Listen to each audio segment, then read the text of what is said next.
Un gros bonjour tout le monde! Bienvenue dans le cours 2. Aujourd'hui, on va explorer les angles. D'abord, on va faire un léger rappel sur la magie des angles de 30 degrés et de 45 degrés dans un triangle rectangle. Grosse magie, vous allez voir ça là. Harry Potter et Gandalf le magicien, main dans la main, ça sera pas aussi magique qu'aujourd'hui. On va commencer avec la magie et l'angle de 45 degrés. Il est ici, il nous attend. Il va aussi avoir la magie avec l'angle de 30 degrés, parce que si j'ai 90 et 60, bien, il reste de la place pour un 30 degrés. On va aussi parler des angles, peut-être que ça vous dit quelque chose. Les angles alternes internes, alternes externes et correspondants. Et rendu là, bien, ça va déjà être presque la fin de la vidéo. Donc, on commence avec la magie des angles de 45 degrés dans un triangle rectangle. Voici un énoncé qui nous attendait tout chaud, tel un muffin qui sort du four. Un triangle rectangle qui possède un angle de 45 degrés, bien, c'est un triangle isocèle. Alors ici, vous l'avez, votre triangle rectangle isocèle. Parce que quand il y a un angle de 90 et un angle de 45, bien, nécessairement l'autre angle va mesurer aussi 45 degrés. Ici, il faut trouver la valeur de x sans se servir de la trigonométrie. On n'a pas le droit de téléphoner à sinus, cosinus ou tangente. On ne peut pas faire ça aujourd'hui. On va faire ça clean, de façon noble. Voilà. Alors ici, ce que je vais faire avec vous, c'est vous sensibiliser sur la façon qu'on va travailler pour le reste du chapitre. Ça va pas mal être d'un côté les affirmations et de l'autre côté les justifications. Et ici, j'affirme, sans l'ombre d'un doute, que la mesure du segment AC elle est égale aux mesures du segment BC, à la mesure du segment BC, qui est égale à x centimètres. Autrement dit, je mets la lettre x ici, sans l'ombre d'un doute. Je peux même mettre des petites guillotines. Ces côtés-là sont isométriques, justement à cause de l'énoncé 5. Un triangle rectangle qui possède un angle de 45 degrés est isocèle. Alors, qu'est-ce qui reste à faire une fois qu'on a posé la valeur x? Bien, tout ce qui reste à faire, c'est d'aller téléphoner. Ça a l'air que c'est la blague du jour. On va téléphoner à Pythagore. Dans un triangle rectangle, énoncé 27, le carré de la longueur de l'hypoténuse est égal à la somme des carrés des longueurs des deux autres côtés. Une phrase qu'on a entendue souvent. Donc ici, allons-y pour Pythagore. Et c'est parti, 5, 4, 3, 2, 1. C'est très bien écrit en passant. Le carré, et ici c'est pour ça qu'il y a un petit exposant 2, le carré de qui de la mesure du segment AC plus le carré de qui, la mesure du segment BC, est égal à quoi? Bien, est égal au carré de la mesure du segment AB, comme ceci. Alors, très bien écrit. Et là, on y va maintenant avec les lettres sans plus tarder. X au carré plus x au carré est égal à 67 au carré. Donc, 2x au carré, 4489. Et après quelques détails algébriques, on va trouver que la valeur de x, c'est environ 47,38 cm. Grâce à qui? Grâce à l'énoncé 5 et grâce à l'énoncé numéro 27. Des célébrités dans le cours 2. Des incontournables, des vedettes. On fait maintenant l'éloge sur la magie de l'angle de 30 degrés. Alors, l'angle de 30 degrés, sans plus tarder, on dévoile l'énoncé numéro 4. Dans un triangle rectangle, le côté opposé à l'angle de 30 degrés mesure la moitié de l'hypoténuse. Donc, encore une fois, il faut trouver la valeur de x dans ce dessin sans se servir de la trigonométrie. Et l'angle de 30 degrés, dont je viens de parler, clairement, il est ici.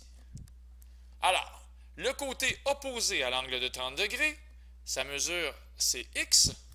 Donc, la mesure de l'hypoténuse, je suis convaincu, je suis prêt à engager n'importe quoi, que ça va être le double, donc ça va être 2x. Je suis tellement convaincu d'ailleurs que c'est ma première affirmation. La mesure du segment AB est égale à 2x cm. Et quoi de mieux qu'un rappel? Je vous rappelle, l'énoncé 4. Dans un triangle rectangle, le côté opposé à l'angle de 30 degrés mesure la moitié de l'hypoténuse, donc 2x cm. J'espère que vous avez reconnu la signature de Pythagore. Le carré de la mesure du segment AC plus le carré de la mesure du segment BC est égal au carré de la mesure du segment AB.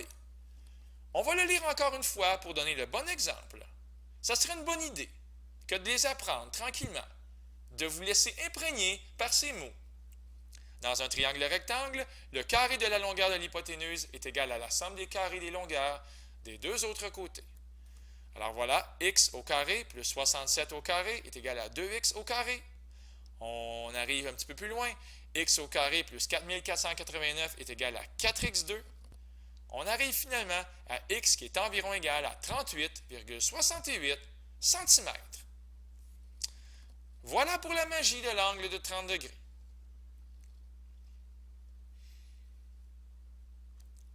On poursuit. Les angles créés par deux droites parallèles et une sécante. Alors ici, c'est peut-être quelque chose qui vous dit quelque chose. Ça fait beaucoup de quelque chose dans la même phrase. L'énoncé numéro 36 qui nous dit, si j'ai une sécante qui coupe deux droites parallèles, ici on a des droites parallèles, D1 et D2, qui ne demandent qu'à avoir la paix, qu'à poursuivre leur vie tranquillement dans l'espace ou sur la feuille de papier.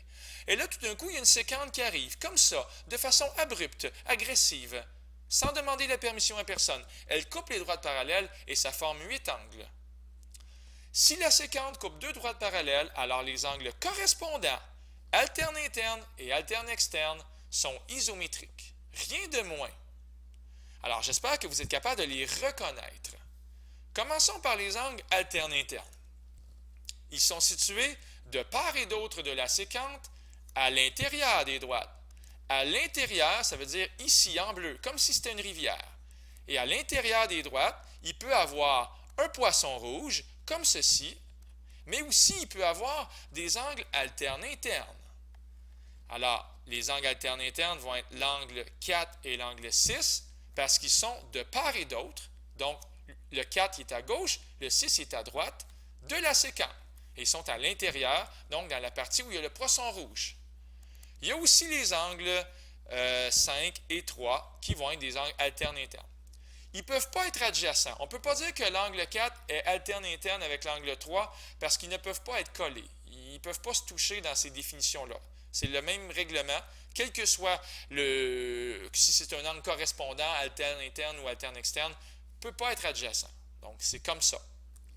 OK, donc les angles alternes internes sont isométriques, et bien c'est ça, ça va être l'angle 4 qui est isométrique à l'angle 6 et l'angle 3 qui est isométrique à l'angle 5.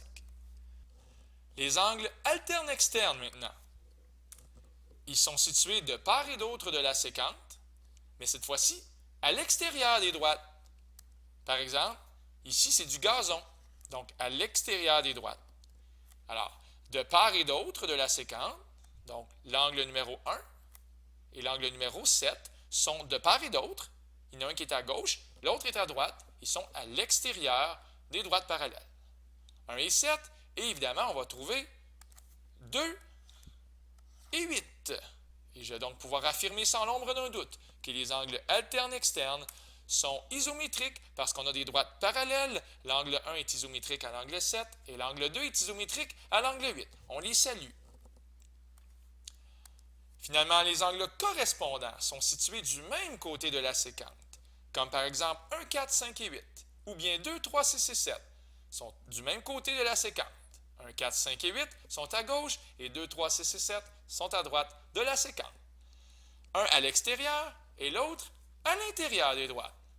C'est pour ça que j'ai le droit de dire que l'angle 1 est correspondant à l'angle 5. J'ai le droit de dire que l'angle 4 est correspondant à l'angle 8. J'ai le droit de dire que l'angle ici 2 est correspondant à l'angle 6. Et finalement, je vais pas assez vite, l'angle 3 est correspondant à l'angle 7. Et non seulement ils sont correspondants, mais en plus de ça, ils vont être isométriques parce qu'on a des droites parallèles. L'angle 1 est isométrique à l'angle 5, l'angle 2 est isométrique à l'angle 6, et ainsi de suite. Et là, si vous m'avez bien suivi, je vous ai dit à travers l'énoncé 36 que lorsqu'on a des droites parallèles, ça fait un paquet d'angles qui sont isométriques. Bien, devinez quoi? J'ai le droit de dire le contraire. J'ai le droit de dire la réciproque. J'ai le droit de dire que si les angles sont isométriques, on a donc affaire à des droites parallèles. Ça marche dans les deux sens. C'est pas de même dans tous les aspects de la vie. Si je suis un tigre, j'ai 4 pattes. Mais si j'ai 4 pattes, je ne suis pas nécessairement un tigre. Je n'ai pas le droit de prendre une phrase et de dire sa réciproque comme ça, tout bonnement, sans me méfier. Mais ici, c'est vrai. Si j'ai des droites parallèles, les angles correspondants alterne interne et alterne externe sont isométriques. Et le contraire, ou la réciproque, est maintenant vrai. Si j'ai des angles correspondants alterne interne ou alterne externe isométriques, alors ils sont formés par des droites parallèles et par une séquente. Pensez-y bien, un peu de philosophie. Et on termine. On va jeter la lumière sur quelques mots. Hauteur, médiane, médiatrice. J'espère que vous la reconnaissez, celle-là. Alors, un segment qui part du sommet et qui va à 90 degrés, dire bonjour au côté opposé. Je vous présente une hauteur. Segment abaissé d'un sommet, perpendiculairement sur le côté opposé. Les mots-clés sont sommet et 90. Donc, une hauteur, c'est un segment abaissé d'un sommet et qui va à 90 degrés sur le côté opposé. Ici aussi, je semble avoir un angle de 90 degrés, mais je ne me dirige pas vers le sommet. En fait, je me dirige nulle part et partout. Ça ne semble pas être un segment, ça semble être une droite. Alors, à 90 degrés, et elle touche ou elle croise le milieu de ce côté-là. Alors, on appelle ça une médiatrice. Est une droite perpendiculaire à un segment de droite en son milieu. Ce n'est pas nécessaire d'avoir un triangle pour parler d'une médiatrice. Alors, je pourrais ici avoir un segment, je le baptise AB, et je pourrais dessiner dans ce segment-là une médiatrice qui est perpendiculaire en son milieu, donc ici à 90 degrés. Et on peut mettre des guillotines pour dire qu'on est au milieu. Ça, c'est une médiatrice. Les mots-clés sont milieu et 90. Finalement, on applaudit. Les mots-clés sont sommet et milieu, comme ici, le sommet vers le milieu. Cette fois-ci, c'est propre à un triangle. C'est la médiane, qui est un segment qui joint un sommet et le milieu du côté opposé. Alors, 3 mots. Ça fait beaucoup de mots, je sais, je suis conscient. Est-ce que je suis en train de vous torturer? Peut-être. Alors, mettant en vedette 90 degrés, c'est la hauteur et la médiatrice. Alors, on voit la médiane, il n'y a pas d'angle de 90 dedans qui est impliqué. Mettant en vedette le mot milieu, c'est médiatrice et médiane, ici. Je mets des cœurs, hein, parce que j'aime beaucoup ça. Et mettant en vedette le mot sommet, on avait la hauteur plus haut et ici la médiane. Voilà. C'est notre fameux cours 2 à nous, entre vous et moi. Je vous invite à prendre votre courage à 2 mains et allez écouter, toujours avec les notes de cours trouées, les vidéos qui suivent. Vous allez être vraiment bon. Si vous vous forcez un petit peu, ça va être génial.